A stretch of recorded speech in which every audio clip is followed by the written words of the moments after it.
그러니까 어떤 거냐면 주사잖아요. 이 주사를 한 사람들이 케이크 있으면 원래 과체중이나 비만 때문에 고민하던 분들이니까 이걸 보면 이거 먹어야 돼.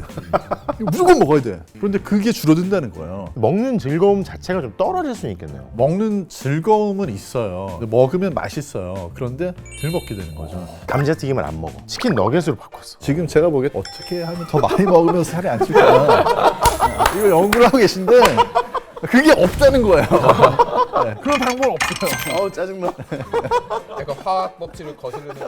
자, 푸드나잇 오늘 새해를 맞아서 다이어트 계획 세우신 분들이 많을 텐데 근데 이 다이어트 계획을 어떻게 잘 이뤄갈 것이냐. 근데 최근에 막 신약에 대한 이야기가 되게 많이 나오잖아요. 엄청 맞아요. 효과가 있다고 하는데 위고비 등등의 약품과 다이어트 얘기를 한번 해보겠습니다. 세계적으로 위고비에 대한 관심이 되게 뜨겁잖아요. 맞아요. 위고비뿐만 아니라 여러 약품들. 킴 카다시안, 일론 머스크 해가지고 아예 그냥 이걸로 뺀다고 막 얘기하는 사람들도 있고 10kg, 20kg 그냥 쉽게 빠지는 것 같더라고요. 맞아요. 어떤 원리로 그러는 거예요? 진짜로 그런 거죠? 진짜 그런 거죠. 그러니까 이제까지 다이어트 약이 못 넘던 벽이 뭐냐면 체중의 10%를 뺄 수 있는 약이 없었어요. 10% 이상을 빼줘야 제대로 이제 시장을 형성을 하고 많은 사람들이 쓸 수 있는데 그 중에서 제일 효과 있다고 하는 게 한 7, 8% 이랬거든요. 근데 이제 위고비가 제일 처음 그 벽을 넘어선 거예요. 14에서 15%가 빠지니까. 네, 뭐 1년 이상 썼을 때. 뭐 100kg인 분들은 뭐 거의 20kg 넘게도 빠진다고 하고. 어떤 메커니즘이에요? 일단은 음식이 위장에서 이렇게 내려가는 속도를 늦춰줘요. 2-3시간이면 위가 다 비워질 게 아직도 있는 거예요. 포만감이 오래 간다는 얘기죠. 그렇게 천천히 가는 거예요? 그렇죠. 또 한 가지는 뇌에 가서 그만 먹어도 될 것 같아. 네, 이런 시도. 그러니까 어떤 거냐면 주사잖아요. 이 주사를 한 사람들이 여기 케이크 있는 거야. 케이크 있으면 원래 과체중이나 비만 때문에 고민하던 분들이니까 이걸 보면 이거 먹어야 돼. 이거 무조건 먹어야 돼. 이제 그거를 이제 푸드 노이즈라고 그러거든요. 배가 부른데도 먹어야 돼. 그런데 그게 줄어든다는 거예요. 가서 맛있는 케이크네. 하지만 먹지 않겠어. 뭐 안 먹어도 될 것 같아. 하고 지나간다는 거죠. 그러니까 이런 걸로 인해 가지고 전체적으로 배가 덜 고프고 포만감은 오래 가고 음식에 대한 어떤 그런 먹으려는 욕구가 줄어드니까 햄버거를 먹던 사람이 여전히 햄버거를 먹어요. 양이 줄어든다는 거죠. 오, 더블 컵파치가 그냥 싱글 컵파치로 바뀌는. 네, 그렇죠. 이제까지는 우리가 어떤 얘기를 되게 많이 했냐면 너가 먹는 음식이 살이 찌는 거잖아. 너 음식 선택을 잘못해서 그래. 근데 이거를 약을 써도 선택은 마찬가지인데 양이 줄어드는 거예요. 근데 이 얘기들을 듣다 보니까 식품업계 종사자시잖아요. 셰프셨고 어떤 생각이 드세요? 전체적인 식품 산업의 크기가 작아질 수는 있을 것 같아요. 대략 10% 20%라면 이것도 한 10% 20% 파이가 작아질 수 있다는 얘기잖아요. 실제로 그래서 오레오 쿠키 만드는 회사, 그런 과자 만드는 회사 이런 회사들이 주가가 떨어진 적이 있었죠. 월마트에서도 그런 얘기 한번 하지 않았나요? 식료품의 계산이나 이런 것들이 빈도가 떨어지는 것 같다. 구매 빈도라든가 이런 것들. 난리 났네. 과거에도 비만 치료제들 식욕을 지금도 떨어뜨리는 있죠. 약도 있었고 지금도 네. 팔고. 네. 근데 이거랑 뭐 위고비, 오젬픽, 삭센타 어떻게 다른 거예요? 그러니까 이제 일단 기본적으로 사람이 기분이 나빠지거나 우울하거나 하면 컴포트 푸드 찾는다고 그러잖아요. 이제 음식을 먹으면 기분이 좋아지는 경우가 있어요.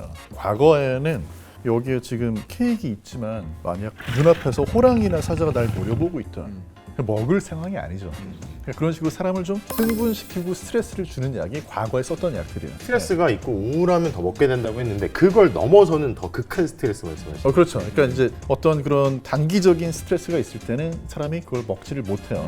그런 식으로 사람을 좀 흥분을 시키고 식욕이 떨어지게 하는 그런 약들이 이게 이제 오남용이라든지 중독 가능성도 좀 있고 사람의 몸에 부담을 줘가지고 어떤 심혈관계 쪽에 안 좋은 사건, 예를 들어서 무슨 뭐 뇌졸중이나 심장마비나 이런 게 올 가능성이 더 높아졌던 거예요. 근데 이번에 나온 약이 굉장히 바꿔놓은 건 뭐냐면 이 약을 썼을 때 살만 빠지는 게 아니라 당뇨 치료제니까 혈당도 더 안정화가 되고 또 심혈관계 쪽의 위험도 떨어뜨려주고 그러니까 전까지는 어떤 약으로 살을 뺀다 그러면 살을 빼봤자 건강에는 오히려 더 안 좋겠는데 약을 빼면 이런 게 전의 관점인데 이번에 이 약은 완전히 사람들의 관점을 바꿔놓는 약이 된 거죠. 건강에도 도움이 될 수 있다. 그렇죠. 전체적인 삶의 개선? 그렇죠. 어떤 질병 위험도 줄어들고 살은 살대로 빠지고 그래서 그 회사들 주가도 엄청 많이 뛰지 않았어요? 진짜 많이 뛰었죠. 심지어 이제 우리가 아까 얘기했던 위고비 오젬픽이 약을 만드는 회사는 덴마크 회사잖아요. 국민 총생산하고 뭐 거의 이렇게 맞먹는? 그래서 그 회사를 빼버리면 덴마크 경제를 이제는 근데 이거 무슨 완전 뭐 칭찬하려고 저희가 한 건 아닌데. 아, 그건 아니죠. 주변에서 그런 사람들 되게 많아요. 그러니까 나 그냥 안 뺄래. 위고비 나오면 그거 맞지 뭐.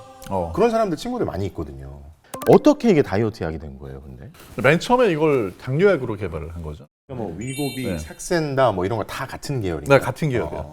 그러니까 이제 우리 몸에서 GLP-1이라고 하는 호르몬이 이렇게 생긴 게 나와요. 그러면 그 호르몬이 작용을 하는 시간이 되게 짧아요. 뭐 한 1, 2분밖에 안 돼. 그런데 이제 이거를 구조를 똑같이 만들었는데 여기를 하나를 살짝 바꿔가지고 알부민이라는 단백질을 달라붙여서 이게 우리 몸에 오랫동안 머무를 수 있는 거예요. 그러니까 일주일에 한 번만 넣어줘도 일주일 내내 가는 거예요, 이게. 원래 우리 몸에 있는 호르몬의 효과를 흉내를 내면서 그게 극대화돼서 오랫동안 가게 만들어주는 거죠.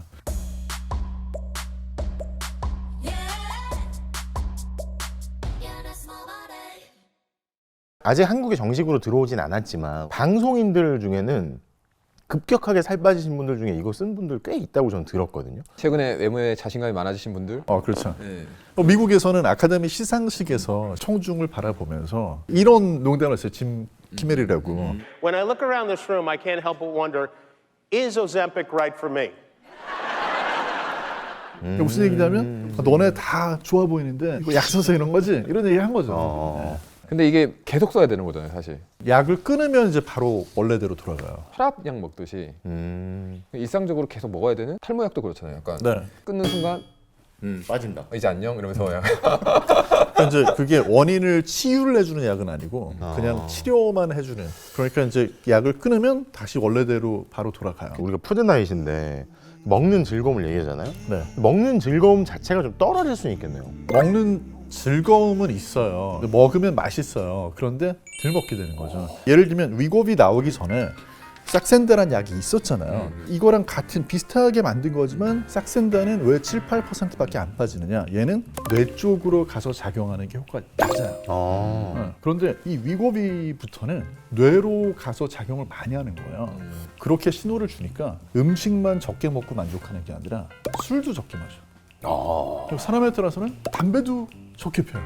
근데 한편은 어떤 생각이 드냐면 식품을 소비하는 방법이 좀 달라질 수도 있을 것 같아요. 음식을 좀 더 소중하게 다할 수 있다는 생각도 좀 들어요. 내가 이제 많이 안 먹게 되다 보니까 음식 하나의 퀄리티라든가 이런 것들 폭식보다는 좀 더 퀄리티 있는 식사를 더 하게 되지 않을까? 근데 폭식에도 약간 그 맛이 있는데. 빨대리 맛. 원래 폭이 약간 뭐든 폭음, 폭주, 네, 그런 게 축제 같은 느낌. 그렇죠. 그런 거 있잖아요. 역사적으로 놓고 봤을 때는 지금 100년 동안에 이렇게 살이 찐 거는 사람의 유전자가 변해서 그런 건 아니거든요. 그냥 그거는 사실 음식이 많아서 그래요. 음식이 너무 많은 거예요. 그러니까 계속 음식에 노출된 환경에 있는 게 사람을 되게 힘들게 만드는 것 같아요. 푸드나잇 출연자가 하실 말씀은 아닌 것 같은데. 식품업계 종사자고 그러니까 심지어. 저 같은 경우가 쉽지 않아요. 그렇죠. 저는 먹어야 된단 말이에요. 뭐 테스팅도 해야 되고 이 종사자들을 보면 무수한 희생자들 이 뒤에 있어요. 완전히 먹방 찍으시는 아니 거랑 몸이 비슷한. 망가지는 사람들이 꽤 많아요. 스스로 계속 먹어야 되니까. 먹어야 되니까 당뇨, 고지혈증, 뭐 통풍, 비만, 뭐 비일비재예요. 이 업계가 다 그래요. 지금의 식품 공학이라는 거는 음식을 어떻게든 많이 먹이려는 식감의 대조를 계속 준다던가 아니면 당과 지방을 합쳐서 일단 아이스크림 같은 게 사실 대표적인 게 먹이려고. 밀크쉐이크 뭐 이런 것들. 먹어, 맛있어, 먹어, 약간 이런. 당과 지방이 결합하게 되면 사람이 약간 정신을 못 차리거든요. 근데 맞아. 그런 음식들이 비만이나 질병을 일으키고 있었는데 이런 약들이 어떤 의미에서는 많이 바로잡을 수는 있다는 생각이 들어요.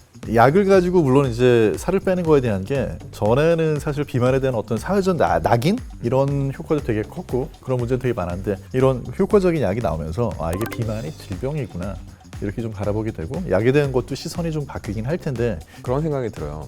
영국을 딱 처음 갔는데 사이즈가 너무 큰 거예요. 같은 주방에 있으면 한 대충 한 오래 같이 있으면 16시간, 15시간 같이 있어요. 그럼 얘가 뭘 먹는지 난 본단 말이야. 얘가 그렇게 많이 먹는 건 아니야. 이제 아시아인들끼리 그런 얘기를 했어. 쟤도 왜 이렇게 살이 쪘지? 왜냐면 먹는 게 우리랑 거의 비슷한데? 집에 가서 먹겠지. 근데 그런 생각이 들기 시작하는 거예요. 근데 집에 가는 시간도 많지는 않아. 엄청난 파티를 할 수는 없는 그 물리적인 시간이 있거든요. 근데 이게 약간 질병 같은 느낌이 그때 제가 처음 왔어요. 이거 약간 대사에 문제가 있는 것 같은데? 근데 실제로 이렇게 나이가 들고 대사량이 떨어지고 살이 더 찌기가 좋은 그런 게 되는 건가요? 그러니까 이제 그런 통념을 깨는 연구 결과가 나왔죠. 그러니까 나이가 든다고 해서 나이살이 무조건 찌는 게 아니고 이제 오히려 대사는 체중에 제일 관련돼요. 그래서 뭐 예를 들면 예전에는 그런 얘기 했었잖아요. 남성이 여성보다 근육량이 더 많아가지고 그래서 살이 잘 빠진다. 근데 최근에 과학자들이 연구를 해보니까 같은 체중이면 기초 대사율이 남성이나 여성이나 뭐 거의 차이가 안 난다. 나이가 들어서도 마찬가지로 20살부터 60세가 될 때까지 기초 대사율에는 거의 변화가 없다. 왜 살이 찌냐? 많이 먹어서. 많이 먹고 운동량은 줄어들고. 네. 대사량이 높으면 살이 빠지기 쉬운 게 아니라 대사량이 높으면 먹는 걸 더 원하게 되는 거예요. 살이 찌면 대사량이 그만큼 같이 올라가거든요. 그러니까 더 많이 원하는 상태가 되는 거예요. 원래는 다른 용도로 쓰이던 약이잖아요. 근데 어떻게 이렇게 비만 치료제를 어떻게 쓰이게 된 거예요, 이게? 이제 이 계열의 약들 중에서 아까 뭐 싹센다라는 상품명 이제 그 성분을 이걸 가지고 당뇨를 치료하다 보니까 당뇨인 분들이 혈당이 좋아지는데 뭐 체중도 줄어드는 거예요. 근데 당뇨인 분이 체중이 줄어드는 건 좋은 일이거든요. 그러다가 보니까 이제 이걸 아예 그러면 살 빼는 용도로 해보자. 그래서 원래는 빅토자라는 이름으로 팔던 약을 싹센다라고 해서 다시 내놓은 거예요. 그러면서 계속 이제 그 계열의 약을 연구를 하다 보니까 그 다음에 이제 더 효과가 강력하면서 일주일에 한 번만 쓸 수 있는 그런 약이 나온 거죠. 위고비란 약이. 근데 부작용이 있을 거 아니에요? 근데 이제 이거를 얘기를 할 때 되게 조심스러운 게 부작용이 있어요. 제일 먼저 위에서 음식이 잘 안 내려가고 정체가 되잖아요. 그러니까 그것 때문에 위무력증이 온다든지 메스껍고 구역, 구토 더부룩하진 않아요. 더부룩할 수도 있고 그러니까 그런 것들이 이 약을 썼을 때도 마찬가지로 나타날 수 있다. 나타날 수가 있죠. 또 하나는 이 약이 원래 우리 몸에 있는 호르몬이잖아요. 그럼 얘들이 가서 이렇게 작용을 하는 어떤 그 수용체가 있다는 거예요. 근데 이것 때문에 부작용도 생길 수가 있는 게 예를 들면 얘들이 췌장에 가서 췌장에 있는 이 약에 딱 들어맞는 수용체가 가서 작용을 해. 그러면 췌장에서 인슐린 분비라든지 이런 걸 해주니까 좋은데 췌장을 자꾸 자극하니까 췌장에 염증이 생기거나 이제 부작용이 생길 수 있다. 이걸 우려를 하는 거고요. 그다음 또 한 가지는 갑상선에도 이 약이 가서 작용할 수 있는 수용체가 있어요. 그럼 갑상선을 자극하니까 그로 인해 가지고 뭐 갑상선 암이 위험이 증가할 수 있지 않을까? 동물 실험 해보니까 그러니까 생쥐의 경우에는 이 약을 쓰게 되면은 갑상선 암이 드물지만 좀 증가하는 부작용이 나타나고 그런데 사람을 비롯한 원숭이라든지 이런 영장류에는 갑상선에 이게 수용체가 없어. 그러니까 사실은 갑상선 암을 이론상으로는 위험이 좀 증가할 수 있지만 사람한테는 그런 위험성이 거의 안 나타날 가능성이 높은데 이게 뭐 역사가 한 20년은 되긴 했지만 그래도 아직까지는 새로운 약으로 간주가 되고 있고 아직도 우리가 모르는 게 있으니까 동물 실험에서 이런 결과가 나왔다면 갑상선에 좀 위험이 있거나 이런 사람한테는 안 쓰는 쪽으로 하자 이렇게 하고 있는 거죠. 그래서 요거는 처방약이에요. 이렇게 생각하시면 안 돼요. 막 먹고 싶은 거 다 먹고 주사 맞으면 되잖아. 이렇게 생각하기에는 아직 좀 시기상조다. 근데 애초에 이 주사를 맞으면 근데 우리 조연출들이 이렇게 열심히 듣는 편을 본 적이 없는 것 같아. 애들이 막 눈이 막 초록초록해가지고. 근데 이런 약이 있어야 되겠더라고요. 그러니까 주변에 살을 뺀다고 노력하는 사람들을 많이 봤는데 뭔가 인간이 안 되는 지점이 있다는 생각이 들어요. 치료가 필요하다. 그러니까 의지로 안 되는 부분이 있구나. 쉽지 않죠. 우리가 이제 오프라 윈프리 이 사람이 약간 대표적인 케이스잖아요.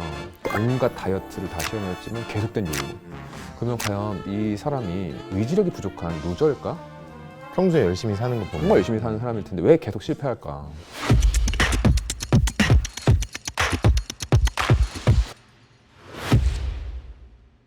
근데 엄청 많은 게 바뀌겠어요, 그렇죠? 제약사들의 어떤 그 순위 뭐 이런 거에도 굉장히 큰 영향을 끼칠 것 같고. 그렇죠. 이게 사실 미국의 비만인 사람 수가 1억 명이에요. 이걸 주사를 만약에 일주일에 한 번씩을 한다. 그럼 1년 동안에 필요한 주사가 52억 개, 50억 개 이상 되겠죠. 그러니까 그걸 생산을 다 해야 되니까. 야, 아마 그런 선택의 문제에 직면하겠죠. 뭐 인도 공장에서 만든 거 맞을래, 중국 공장에서 만든 거 맞을래, 한국 공장에서 만든 거 맞을래. 약간 메이킹 송도에서. 자. 되게 약간 이게 좀 서글픈 슬픈 이야기인 게 사실 원래 그 인슐린을 전 세계 시장의 90%를 좌우지하는 그런 회사가 세 군데밖에 없어요. 미고비 만드는 노보 노디스크라는 회사하고 제파운드 만드는 일라이릴리 미국 회사. 그 다음에 이제 사노피 이렇게 세 군데인데 그 중에서도 제일 강력한 거는 노보 노디스크하고 일라이릴리거든요. 근데 얘네들이 사실은 인슐린 발견한 분, 프레데릭 벤팅이라는 그 분이 이거 얼마에 팔겠냐? 1달러만 내라. 이게 내가 발견한 거지만 이건 인류를 그래서 그렇게 줬는데 지금 뭐 인슐린도 어마어마한 가격을 받고 있고 계속 가격 올리고 있고 미국에서. 그다음에 지금 이 약들도 지금 굉장히 사실은 고가로 공급을 하니까 저런 식이야 하는 그런 이제 근데 한국도 사실 미국에서도 왜 아까 비만 인구 뭐 1억 명 얘기하셨고 한국도 근데 이게 점점점 심해지고 있는 건 맞죠? 맞아요. 그러니까 뭐 19세 이상 남성 같은 경우에는 2011년에 이제 비만 비율이 35% 정도에서 지금 이제 2021년에 46%까지 올라왔으니까 근데 아직은 그래도 한국과 일본이 전 세계적으로 제일 나은 날씬한 편이죠. 제일 날씬한 네, 편이에요. 네, 그러니까 그렇죠. 저는 기본적으로 다이어트를 잘하고 싶다면 그냥 한식을 열심히 먹는 게 좋다고 저는 생각하는 사람이에요. 그 영국 비일슨이라는 분이 쓴 책에서 나왔지만 한식이 되게 우수한 식단이다. 아 그렇죠. 김치 같은 거 먹으면 절여가지고 물기 빼가지고 그거를 막 김치찌개를 막 수치로 이만큼 끓여가지고 먹잖아요. 그게 양이 어마어마한 양을 그 섬질을 일단 섭취를 하는 거예요. 물론 맞아요. 그게 좀 짜서 문제긴 한데 근데 우리가 먹는 된장찌개니 김치찌개니 참치 비빔밥, 뭐 나물 돌솥 뭐 비빔밥 이런 것들은 그 섬유질의 양이 사실 어마어마하게 많은 그렇죠, 거거든요. 비만율이 우리가 많이 높아졌다고 하지만 전 세계적으로 되게 낮은 수준이란 말이에요. 왜냐면 이렇게 소득 수준이 올라간 나라에서 한식을 그냥 꾸준히 잘 먹기만 해도 체중 관리 이런 것들은 우리가 할 수 있다는 얘기 같죠. 맞아요. 그 순서도 되게 중요하다면서요. 순서. 먹는 순서가 또 살찌는데 엄청난 영향을 미친다고. 그렇죠. 단백질하고 지방이 좀 풍부한 음식을 먼저 먹는 먼저 게 먹고. 비만약 얘기할 때 나왔던 그 호르몬 GLP-1이라고 하는 그 호르몬이 조금이나마 더 분비가 돼요. 그럼 가령 맥도날드에 갔어. 그러면 되게 실용적이다. 적용을 해야 될 거 아니에요. 실사고시다 실사고시. 감자튀김을 안 먹어. 치킨 너겟으로 바꿨어. 네. 치킨 너겟을 먼저 먹어. 이렇게 하면 칼로리가 진짜 높아지는데 그런 순서를 조금 신경을 써가지고 그런 걸 활용하면 적게 먹는데 도움이 된다는 거지. 지금 제가 보기에 딱 생각이 어떻게 하면 더 많이 먹으면서 살이 안 찔까. 이거 연구를 하고 계신데 그게 없다는 거예요. 네, 그런 방법은 없어요. 아우 짜증나. 약간 화학 법칙을 거스르는 아니, 다 들어왔는데 어떻게 그게 안 나? 네? 알겠습니다. 아, 큰 도움이 모르겠네. 인류가 이렇게 오랫동안 유지해온 식욕에 대한 그걸 꺾어버리다니. 약간 소재 아니 이게 얘기를 할수록 이게 이 길을 갈 수 없다. 자 아무튼 오늘 새해를 맞아서 다이어트에 대해서 얘기를 해봤고요. 또 다이어트 약에 대해서 얘기를 해봤는데 올해 건강하게 또 식단 잘 하시고 또 원하는 또 몸무게 달성하시고 건강 지키시면서 또 즐겁게 음식 얘기 계속 해보면 좋겠습니다. 감사합니다. 수고하셨습니다. 감사합니다.